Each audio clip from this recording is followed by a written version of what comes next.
जय हिंद दोस्तों। तो देखिए, झारखंड के सिमडेगा ज़िला में एक वैकेंसी निकाला गया है। जो वैकेंसी का नाम क्या है, यहाँ पे आप ये जो है हम ऑफिशियल नोटिफिकेशन लेकर के आपके सामने आ गए हैं।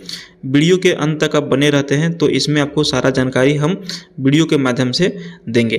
क्योंकि यहाँ पर अगर यदि आप फार्म को भरना चाहते हैं तो सबसे पहले आपको समझना ज़रूरी है कि एजुकेशनल क्वालिफिकेशन कितना लिया जाएगा, एग्जामिनेशन फी लगता है या नहीं लगता है, सिलेक्शन कैसे होगा या फिर कहाँ होगा, कौन सा पोस्ट के लिए होगा, फार्म कैसे भरा जाएगा, अंतिम तिथि क्या है, ये सारा जानकारी आप ले लीजिए।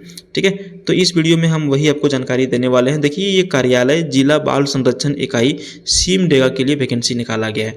आप यहाँ पे ये डेट देख पा रहे हैं, 21/7/2025 को ये जो है नोटिफिकेशन निकाला गया है रिक्रूटमेंट के लिए 410 नंबर। ठीक है, देखिए, समाहरणालय सिमडेगा के द्वारा ये जो है संविदा आधारित नियुक्ति हेतु आवश्यक सूचना दिया गया है। देखिए, सिमडेगा जिले में अवस्थित अधिसूचित सुरक्षा का स्थान के सृजित पद समूहों के विरुद्ध समेकित बाल संरक्षण योजना ICPS के चिन्हित पदों के अनुसार संविदा के आधार पर कार्य करने हेतु इच्छुक एवं अर्हताधारी व्यक्तियों के निम्नानुसार आवेदन पत्र आमंत्रित किया जाता है। अब यहाँ पे क्या है, तो देखिए, दो तरह का पोस्ट है। पहला पोस्ट आपका शिक्षक का है, दूसरा पोस्ट आपका परिवीक्षा पदाधिकारी है। जो लोग DLED सिर्फ किए हैं, DLED या फिर BEd एवं टेट, ये जो किए हैं, अगर यदि सिर्फ स्नातक के बाद DLED कर लिए हैं फार्म को भर सकते हैं, स्नातक के बाद BEd एवं टेट किए हैं फार्म भर सकते हैं। शिक्षक का एक पद है, 17,640 सैलरी रखा गया है। ठीक है, और ये न्यूनतम योग्यता आपका था। परिवीक्षा पदाधिकारी के लिए फार्म भरना चाहते हैं, सीट एक है, 28,755 सैलरी मिलता है और विधि स्नातक इसके लिए जरूरी है। अब आप लोग में से जानते हैं 70% आदमी सिर्फ ये पोस्ट देख करके छोड़ देंगे कि एक पोस्ट है, मेरा तो होने वाला है नहीं। जानते हैं सबसे बड़ा गलती हम लोग क्या करते हैं ना, अपने आप को पीछे खींच लेते हैं कि हम जो है इस चीज़ को नहीं करेंगे, हम इस चीज़ के लिए नहीं बने हुए हैं, हमारा सिलेक्शन नहीं होगा। अब सच बता रहे हैं, आप लोग में से 75% लोग सिर्फ ये एक पोस्ट दे करके निकल गए होंगे, अरे भाई ये नहीं मेरे से होगा। लेकिन आपको पता है, जो काम के बारे में हम सोचते हैं ये मेरे से नहीं होगा, क्या पता वही काम आपसे हो जाए। ठीक है, तो फार्म को भरिए ज़रूर। नौकरी उतना आसान नहीं है भाई लेना, जितना आसानी से हम लोग छोड़ देते हैं। अगर यदि आप नहीं भरेंगे तो कोई और भरेगा, कोई और नहीं तो कोई और भरेगा, कोई और नहीं तो कोई और भरेगा। भाई कोई ना कोई तो भरेगा। ये जो वैकेंसी निकाला गया है, किसी न किसी का नौकरी तो होगा। सबसे बड़ा बात क्या होता है ना संविदा आधारित पर, कि मेरिट के आधार पर नियुक्ति होता है। आपका परसेंटेज वगैरह ठीक रहेगा तो आराम से हो जाएगा। ठीक है, अब आगे चलिए हम लोग समझ लेते हैं क्या क्या इसमें और चीज़ें जो है दिया गया है। ठीक है, संविदा पर नियुक्ति हेतु कुछ शर्तें दिए गए हैं। ठीक है, यहाँ पे हम लोग टोटल जो है 8 शर्त है, यहाँ पे दिख रहा है डिस्प्ले पे। हम लोग थोड़ा थोड़ा धीरे धीरे करके इसको समझ लेते हैं कि संविदा के आधारित पर 1 वर्ष हेतु नियुक्ति की जाएगी। ठीक है, वार्षिक कार्य मूल्यांकन संतोषप्रद पाए जाने की स्थिति में आवश्यकता अनुसार अनुबंध अवधि का विस्तार किया जाएगा। 1 साल की एक साल के लिए किया जाएगा, संतोषप्रद रहेगा आपका काम तो अनुबंध और भी आगे तक विस्तार किया जाएगा। कार्य असंतोषजनक पाए जाने पर संविदा के आधार पर की गई नियुक्ति को 1 माह के नोटिस पर समाप्त किया जाएगा, क्योंकि ये एग्रीमेंट नौकरी है, सरकारी है नहीं। संविदा के आधार पर नियुक्ति कर्मियों का अस्थायी नियोजन नहीं होगा, बल्कि स्वीकृत मानदेय के विरुद्ध उन्हें कार्य करने के लिए अनुबंधित किया जाएगा। विभाग आवश्यकता अनुसार विज्ञापन की शर्तों एवं पदों की संख्या में संशोधन करने के लिए स्वतंत्र होगा।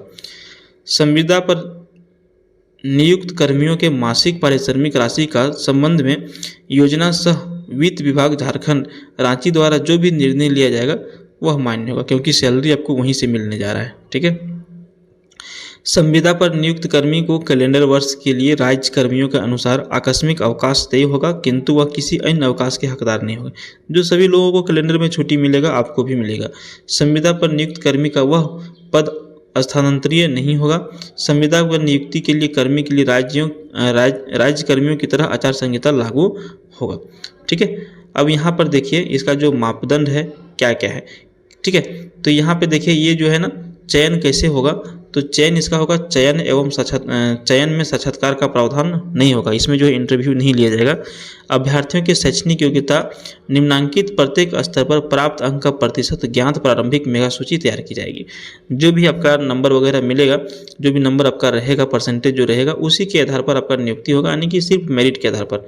तो जो शिक्षक वाला वैकेंसी है ना, ये न्यूनतम शैक्षणिक योग्यता स्नातक, DLED या फिर BEd एवं टेट। ठीक है, इसमें से कुछ होना चाहिए। मैट्रिक का 30 नंबर मिलेगा, इंटर का 30 नंबर मिलेगा, स्नातक का 40 नंबर मिलेगा, ठीक है, तो टोटल हो गया 100 नंबर। परिवीक्षा है विधि स्नातक में 30, 30, 40 और 100 नंबर। तो इस तरह का जो है ना मेरिट बनेगा, ठीक है, इस तरह का मेरिट आपका बनेगा। इसके लिए आयु सीमा क्या रखा गया है, तो देखिए आयु सीमा जो है, अगर यदि आप न्यूनतम तो सबसे पहले आपका 21 ईयर्स है। अगर यदि आप जनरल कैटेगरी में आते हैं तो 35 ईयर्स और दिव्यांग व्यक्तियों के लिए जनरल में 40 ईयर्स। अगर यदि आप BC1 BC2 में आते हैं तो 37 ईयर्स अधिकतम आयु, मिनिमम 21 और दिव्यांग के लिए 42। महिला अनारक्षित जनरल के लिए 38 साल अधिकतम आयु है, दिव्यांग के लिए 43। उसके बाद देखिए अनुसूचित जाति अनुसूचित जनजाति महिला पुरुष दोनों के लिए अधिकतम 40 साल है और न्यूनतम 21 साल होना किसी भी कंडीशन में जरूरी है। आवेदन करने की जो प्रक्रिया है इसको थोड़ा सा अच्छी तरह से समझ लीजिएगा तो ही आप फार्म को भर पाइएगा। आवेदन की प्रक्रिया, इच्छुक उम्मीदवार संलग्न विहित आवेदन प्रपत्र के साथ निम्नांकित शैक्षणिक योग्यता प्रमाण पत्र एवं 2 पासपोर्ट साइज की फोटो सब अभिप्रमाणित प्रति समर्पित करेंगे। इसका मतलब क्या होता है ना, आवेदन प्रपत्र मतलब ऑफलाइन फार्म आपको भेजना है। मैट्रिक का अंक पत्र जो है यानी कि जो आपका मार्कशीट है वो आपको देना है। इंटर का अंक पत्र देना है, स्नातक का अंक पत्र देना है, स्नातकोत्तर अंक पत्र एवं प्रमाण पत्र देना है, आवासीय प्रमाण पत्र देता है, जाति प्रमाण पत्र देना है, अतिरिक्त वांछित शैक्षणिक योग्यता डिप्लोमा प्रमाण पत्र देना है। ठीक है, जितना भी सर्टिफिकेट आपको मांगा गया है सभी आपको जो है दे देना है। उसके बाद देखिए विहित आवेदन प्रपत्र में प्राप्त करने की अंतिम तिथि 4/8/25। अब ये अगर यदि बाय पोस्ट आप भेजते हैं, आप सोचेंगे कि हम 2 तारीख या 3 तारीख को फार्म जो है भरेंगे, तो आपका फार्म कभी टाइम पर पहुंचेगा नहीं। ठीक है, वो पहुंचेगा नहीं, इसलिए समय रहते आप स्पीड पोस्ट कर दीजिएगा, बढ़िया रहेगा। अंतिम तिथि के बाद प्राप्त आवेदन पर विचार नहीं किया जाएगा। रिक्त एकल पद के लिए विहित प्रपत्र में आवेदन पत्र रजिस्टर्ड डाक या फिर स्पीड पोस्ट से जिला बाल संरक्षण इकाई सिमडेगा सूचना एवं जनसंपर्क कार्यालय प्रथम तल पिन कोड संख्या 835223 के पते पर भेजा जा सकता है। अब यहाँ पर आपको सब काम छोड़ करके एक चीज़ समझ लीजिए कि अगर यदि आप फार्म को भरना चाह रहे हैं तो आपको भेजना कहाँ है। ठीक है, यहाँ से लेकर के यहाँ तक इसका एड्रेस है, यहाँ से। ठीक है, जिला बाल संरक्षण इकाई सिमडेगा सूचना एवं जनसंपर्क कार्यालय प्रथम तल पिन कोड नंबर 835223 के पते पर आपको भेज देना है। नियुक्ति में झारखंड की नियुक्ति नियमावली लागू रहेगी।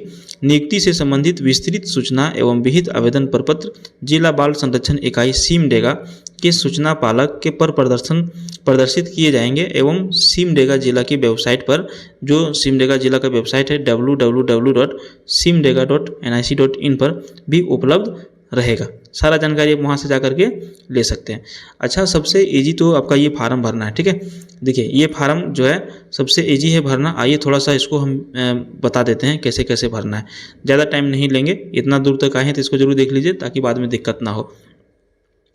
सबसे पहले सेवा में उपायुक्त, यहाँ पे जो है अपना जो भी जिला है सिमडेगा जिला लिख दीजिएगा, या फिर जब आप फार्म भरने जाइएगा तो एक बार फार्म भेजने से पहले पोस्ट ऑफिस में जरूर मिला लीजिएगा कि कैसे कैसे लोग फार्म भरें, सबका मैच करना चाहिए।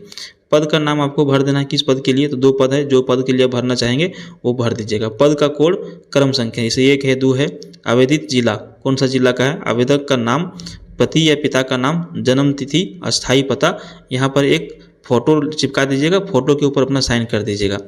पत्राचार पता, मोबाइल नंबर देना है, ईमेल आईडी यदि है तो, लेकिन सबके पास आजकल ईमेल आईडी जरूर दे दीजिएगा। शैक्षणिक योग्यता जो है, ठीक है, क्रमशः उच्चतम योग्यता से शुरू करते हुए सबसे अधिक जो क्वालिफिकेशन है 1 नंबर में लिख लीजिएगा। न्यूनतम 10वीं तक योग्यता अंकित करें। सारे योग्यताओं के सब अभिप्रमाणित प्रमाण पत्र अंक पत्र अवश्य संलग्न करें। जैसा कि अभी हमने आपको बता दिया क्या क्या डॉक्यूमेंट्स लगेगा, सब जो सेल्फ अटेस्टेड होना चाहिए। ठीक है, सभी के बारे में यहाँ पे लिख दीजिएगा। परीक्षा का नाम, उत्तीर्णता वर्ष, बोर्ड या फिर विश्वविद्यालय का नाम या फिर प्राप्तांक का प्रतिशत। ठीक है, कोटि कौन सा कोटि में आते हैं, general, OBC, BC1 BC2 ST SC। शारीरिक रूप से विकलांग है तो यहाँ पर आपको लिखना है विकलांग, प्रमाण पत्र सहित। तिथि देना है, स्थान देना है, घोषणा करना है, आवेदक का हस्ताक्षर, जो आप फार्म भर रहे हैं उनका हस्ताक्षर। यहाँ पे कुछ नहीं है, मैं उद्घोषित करती हूँ कि मेरे विरुद्ध कोई थाना कांड दर्ज नहीं है, ना किसी फौजदारी मामला में दंडित नहीं हूँ। उपयुक्त सभी सूचनाएं मेरी जानकारी में सही है। किसी भी स्तर पर सूचनाएं गलत पाए जाने पर मेरी उम्मीदवारी रद्द की जा सकेगी। ठीक है, तो ये भैया आपका यहाँ पे ख़त्म हुआ सारा। अगर यदि आप इस फार्म को भरना चाहते हैं तो बेझिझक फार्म को भरिए, नौकरी पाइए। धन्यवाद।